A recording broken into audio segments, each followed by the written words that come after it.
The next speaker, I'm very proud that he's here because in what I do, running conferences, there are a few people that you can look up to as models, role models, and you know, a few conferences are really flying above the pack, I think. Very inspirational, and John is certainly running one of these.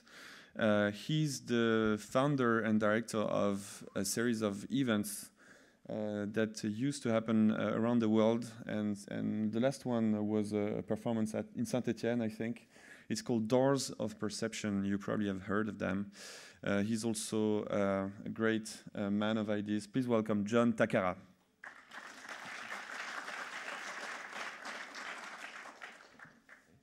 So this is an extract from a film called Dogville, in which there is no scenery, no settings, no things. It's a Lars von Trier, you may know. It's not so famous, but to me it's a rather wonderful metaphor, or just literally a picture of a world in which one has the opportunity either to fill it full of stuff, or alternatively to fill it full of stories and narratives and encounters between people, as a choice in terms of what one chooses to do.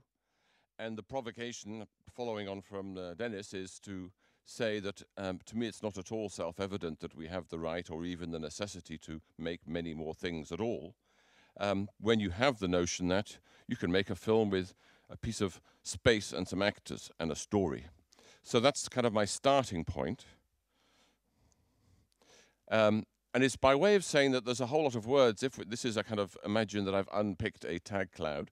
There's half a dozen words that appear in all the events that we all go to do with technology and so on. The first is innovation. It's regarded by most people as axiomatic that innovation, of course, innovation is a good thing. I would just offer you the example of the carbon economy itself is the result of 200 years of innovation. It's about to wreck the biosphere upon which we depend for life. So it's an example of innovation can have bad and good consequences. And as the previous speaker said, if we don't have some kind of filter or checklist called, why are we doing this innovation? What will the results be? It's rather probable that we'll have some unpleasant consequences. Like that, is that better? Future, another word that's overused. There's partly because a future, if we all talk about the future, it removes us from being responsible for what is happening today.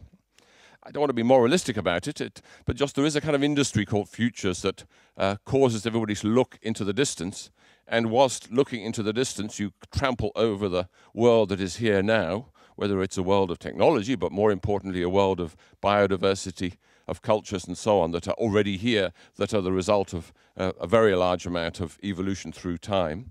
I think future is an old paradigm word, and it's already on the way out. Paul Sappho, probably one of the most famous futurologists who founded the Institute for the Future, has left it and pronounced that the word future is broken and we should never use that again. Things are hopelessly overrated. The Internet of Things, okay, we've had this discussion here. In the last 10 years, I've been trying to get somebody to tell me to what question is the Internet of Things an answer. Very, very rarely does one get a terribly convincing or even inspiring answer. If there is not a clear and dramatic answer to the question, to what question is the Internet of Things an answer, to me, I don't think the case is proven that we should invest €1 or 1 hour of our time in bringing it about. I think there are some of those applications.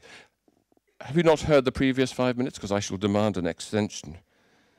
Okay, can you hear now what I just said before? Okay, fine. So things, yeah, we can do without things. We've heard this notion of poverty as living on $10 or $2 or whatever a day. It is indeed an aspect.